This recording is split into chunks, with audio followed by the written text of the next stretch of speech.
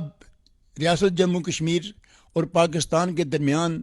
تعلقات کا تعین جموں کشمیر کے عوام کی صوابدید کے مطابق ہوگا. یہ کلیئر 56 کا کانسٹیٹیوشن میں بھی تھا، یہ 62 کے کانسٹیٹیوشن میں بھی تھا، یہ 73 کے کانسٹیٹیوشن میں، اس کو آپ پڑھ سکتے ہیں. آج بھی پاکستان کا آئین جو ہے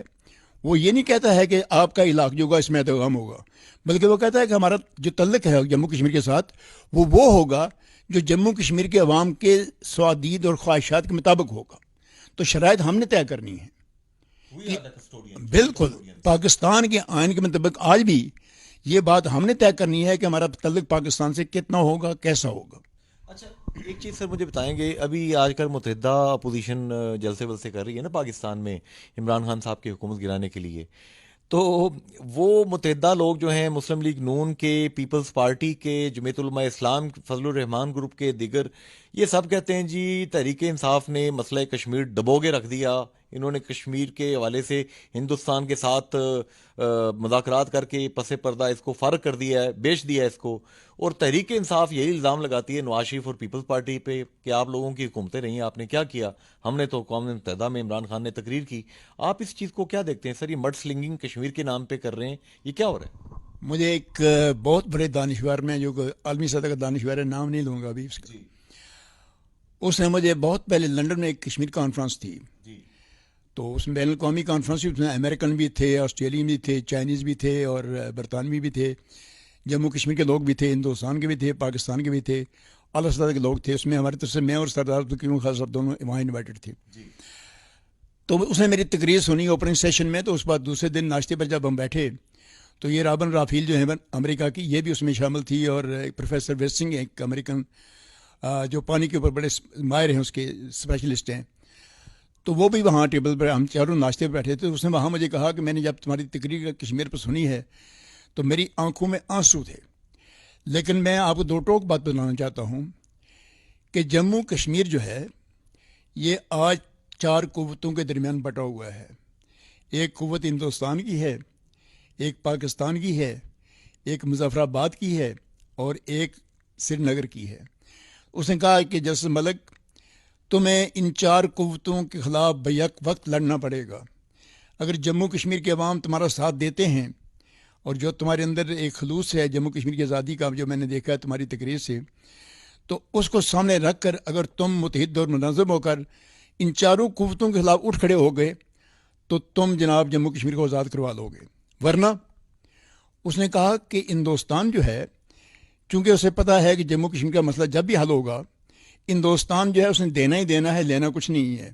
لہذا ہندوستان جو ہے اسٹیٹس کو لمبا کر رہا ہے. پاکستان کی اس نے کہا سیاست جو ہے وہ یہ ہے کہ پاکستان کے سیاستدان ہوں یا جرنیل ہوں، یہ کشمیر کے نام پر پاکستان کا اقتدار لیتے ہیں اور کشمیر کے نام پر ہی اپنے اقتدار کو بچاتے ہیں. تو آج جو جنگ جس کا آپ نے حوالہ دیا ہے، میرے سامنے سب کے کرتوت جو ہیں، تمام کے کارنامے جو ہیں، جرنیلوں کے بھی اور سیاستدانوں کے بھی، وہ سب جو ہیں، سب سے بنیاد جو رکھی کہ جموں کشمیر کی تقسیم کی، ایوب خان نے رکھی تھی 37 معاہدہ میں، جب اس نے ہندوستان کو یہ رعایت دے دی کہ جموں کشمیر کے دریا جو ہیں تمہارے زیر تسلط، یہاں بجلی گھر بنا سکتے ہو. تو یہ تقسیم تھی ایک. اس کے بعد آپ کے سامنے ہے کہ جتنے بھی جرنیل ہیں، پرویز مشرف نے تو آؤٹ آف باکس بات کی، اس نے UN ریزولوشن جو ہیں وہ سارے چھوڑ دیے. تو نواز شریف صاحب جو ہیں، ان کی حکومت بھی معاہدہ شملہ جو ہے یہ پیپلز پارٹی کے زمانے میں وہ بھٹو صاحب نے کیا ہے. تو اس میں ہمارے سامنے، کشمیریوں کے سامنے، تو پاکستان کے تمام چہرے جو ہیں وہ برابر ہیں، ان میں کسی میں زیادہ روشنی نہیں ہے. تو قائد اعظم علیہ رحمت، جن کا آپ ہمیشہ ادب سے، احترام سے، پیار سے نام لیتے ہیں، ان کا ڈے بھی آپ سیلیبریٹ کرتے ہیں، ان کی آئیڈیالوجی سے یہ تمام لوگ ڈفر کر گئے؟ بھائی کمال ہے، قائد اعظم کی آئیڈیالوجی پر سب سے پہلے قائد اعظم کی خوبی یہ تھی کہ اس کے اندر دیانتداری تھی. آپ مجھے بتائیں پاکستان نے آپ کی جھگڑا کیا ہے؟ قائد اعظم کے اندر ایمانداری تھی. آج پاکستان میں الزامات کیا لگ رہے ہیں؟ قائد اعظم کے اندر جرت تھی. آج پاکستان میں الزامات کیا لگ رہے ہیں؟ قائد اعظم نے اپنی ذہانت سے، عقل سے، بصیرت سے، جرت سے، منطق سے 3 قوتوں کا مقابلہ کیا. برٹش امپائر کا مقابلہ کیا، انڈین کانگریس کا مقابلہ کیا، پھر مسلمان وہ جماعتیں جو پاکستان کے نظریے کے خلاف تھیں ان کا مقابلہ کر کے. تو اس نے اپنی ذہانت سے بغیر گولی چلائے اس نے پاکستان بنا کر دے دیا آپ کو. ایک نئی قوم، نیا ملک یا دنیا کے نقشے پر لایا قائد اعظم نے. تو ان کی کشمیر آئیڈیالوجی ہے بالکل وہ بالکل. دیکھیں اب میں بتاؤں آپ کو ایک بات قائد اعظم کی. یہ جو ہیں ہمارے ہنزا کے جو راجا ہیں اور نگر کے راجا ہیں، ان نے 47 میں قائد اعظم کو علاقہ نامہ لکھ کر دیا، لیکن قائد اعظم نے علاقہ منظور نہیں کیا. اب جوناگڑھ کی ریاست جو ہے جس کو لوگ الزام لگاتے ہیں، جوناگڑھ کا علاقہ جو ہے اس نے پیشکش کی، لیکن قائد اعظم نے قبول قائد اعظم نے کیا ہے. قائد اعظم کی وفات سے چند دن پہلے جناب 5 ستمبر کو قائد اعظم کی وفات جو ہوئی ہے 11 تاریخ کو ہوئی ہے، 5 ستمبر کو پاکستان کے لیاقت خان صاحب نے اسے منظور کیا ہے. قائد اعظم نے منظور نہیں کیا ہے. لیکن جب ان نے علاقہ نامہ دیا وہاں پر، تو جب یو این کمیشن کے ممبر یہاں پر ہے، جوزف کوربل جو یو این کمیشن کا چیئرمین تھا، اس نے اپنی کتاب میں لکھا ہوا ہے، اس کا صفحہ غالباً 92 ہے، اس پر لکھتا ہے کہ میں جب میں گیا ہوں تو وہاں لوگوں نے کہا جی ہم نے علاقے پاکستان کا لیا ہوا ہے، ہم پاکستان کا حصہ ہے. تو جب میں کراچی گیا تو میں نے وہاں جا کراچی پوچھا جی کہ وہ گلگت کے لوگ تو یہ کہتے ہیں. تو انہوں نے کہا ٹھیک ہے ان 2 راجوں نے ہمیں علاقہ نامہ دیا ہے لیکن ہم نے علاقہ نامہ قبول نہیں کیا ہے. میں نے پوچھا کیوں؟ انہوں نے کہا اس لیے کہ اگر وہ علاقہ نامہ قبول کریں گے ریاست جموں کشمیر تقسیم ہو جائے گی. تو قائد اعظم کی پالیسی 2 ٹوک تھی. اب قائد اعظم کے زمانے میں آزاد کشمیر حکومت جو ہے پورے اختیارات کی حکومت بنی. پاکستان کا نظام جو ہے پارلیمانی تھا، یہاں صدارتی نظام بنا، اس کا جی ایچ کے الگ بنا، فوج الگ بنی، پرچم قومی الگ بنا، ترانہ قومی الگ بنا. تو یہ ساری قائد اعظم نے اس کو بالکل ریاست جموں کشمیر کو الگ تھلگ حیثیت دی. اور جب یہاں مذاکرات ہوئے ہیں اس کے ہندوستان کے گورنر جنرل کے اور قائد اعظم کے، تو قائد اعظم 2 ٹوک یہ بات کہی کہ جموں کشمیری عوام اپنی آزادی کی جنگ لڑ رہے ہیں، انہیں علاقہ نام نہیں لیا اس میں. صحیح. اچھا آخری بات اب سر، ظاہر ہے کہ اب 27 تاریخ کو آگے یوم سیاہ جب بھارت نے انویژن کیا، فوجیں اتاریں، 6 نومبر کو یوم شہدائے جموں، یہ سب چیزیں ہو رہی ہیں. 5 اگست 2019 سے لے کے اب 24 اکتوبر 2020، یہ سب اس میں آپ پوری قوم کو کیا کہیں گے سر؟ مایوسی ہے، بڑی درد کی اور دکھ کی کیفیت ہے. نہیں، میں تو کہتا ہوں قوم کو مایوس ہونے کے بجائے ساری قوم کو، تمام سیاسی جماعتیں جو ان کو متحد ایک جماعت میں لانا چاہیے، اور اس جماعت نصب العین جو ہے وہ ریاست جموں کشمیر کی وحدت اور آزادی ہونا چاہیے. جب ہمیں آزادی مل جائے گی تو جو لوگ چاہتے ہیں کہ ہمارا تعلق پاکستان سے ہو تو ان کی اکثریت ہوگی، وہ پاکستان سے تعلق پیدا کر سکتے ہیں. جو لوگ چاہتے ہیں نہیں کہ ہم مکمل خود مختار رہنا چاہتے ہیں، اگر ان کی اکثریت ہوگی تو وہ مکمل خود مختار رہ سکتے ہیں. تو جموں کشمیر میں دیکھیں نا، پاکستان بھی یہی کہتا ہے کہ فیصلہ جموں کشمیر کے عوام کی مرضی کے مطابق ہونا چاہیے. دنیا ساری یہ بات مانی ہوئی ہے، یو این ایل میں یہ بات مانی ہوئی ہے. تو جب جموں کشمیر کے عوام جو ہیں، جموں کشمیر کے مالک وہ ہیں، تو ان کے اندر احساس کمتری نہیں ہونا چاہیے، بلکہ ان کے اندر ایک احساس برتری ہونا چاہیے، جرت ہونی چاہیے، بے باکی ہونی چاہیے، منافقت نہیں ہونی چاہیے، ریاکاری نہیں ہونی چاہیے. 2 ٹوک بات ان کو پاکستان سے بھی کرنی چاہیے، ہندوستان سے بھی کرنی چاہیے. اور میں جرت سے یہ بات کہنا چاہتا ہوں پوری ذمہ داری کے ساتھ، اگر آج جموں کشمیر کے لوگ، یہاں آزاد کشمیر کے صرف لوگ جو ہیں یہی متحد ہو جائیں، ہمارا جو ڈیاسپورا ہے، جتنے ہمارے لوگ باہر بیٹھے ہوئے، اگر وہی متحد ہو جائیں اور وہاں سے ایک آواز کھڑی ہو، ایک قیادت ہو، ایک نعرہ ہو، ایک نیریٹو ہمارا ہو،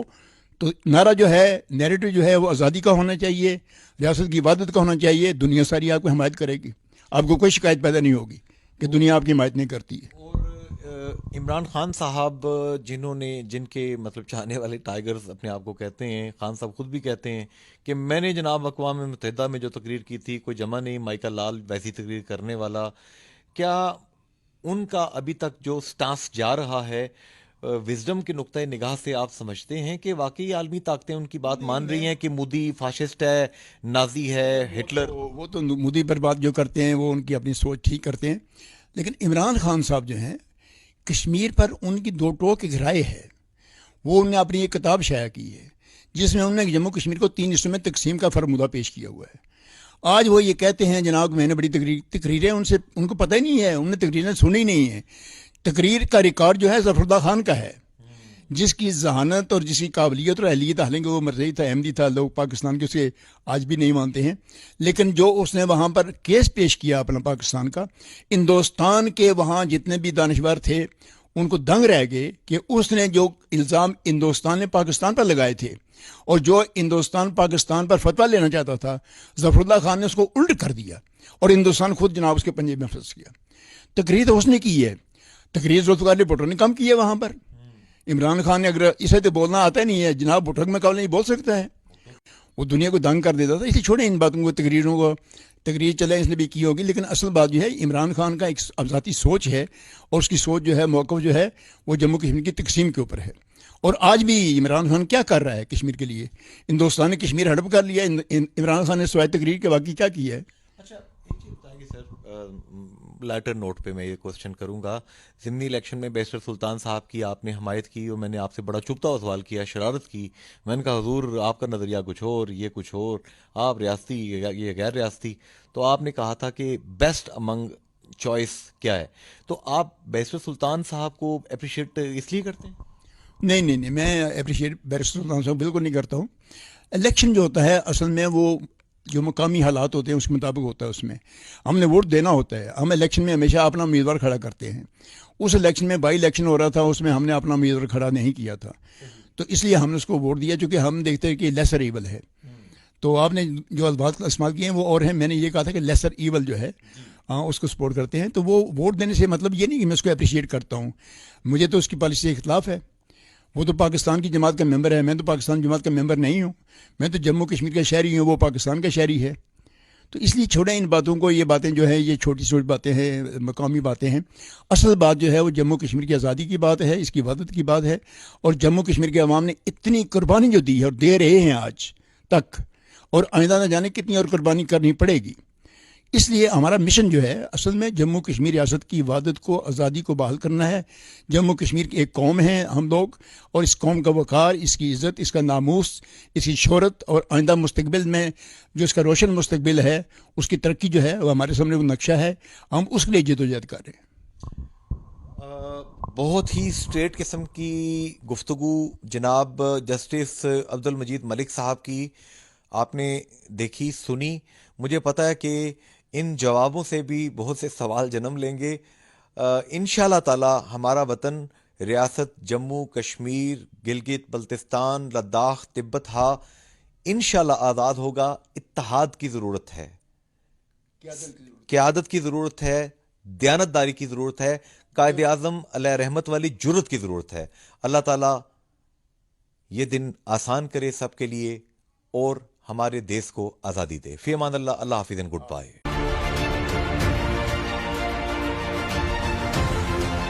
یاسین صاحب ہائیڈنگ میں چلے گئے تاکہ ان کو ان کا جو یہ فوائل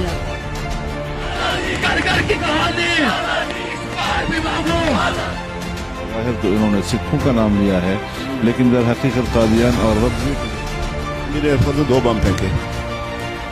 اس کے مکان کی دیوار گر گئی، بیٹھے ہوئے تھے 2 سال ان سے سینئر جج وہاں بیٹھے ہوئے تھے، ان کو اگنور کر کے باہر نکالیں اور ایک دنیا کو ایک میسج دیں کہ یہ ہماری ساری قوم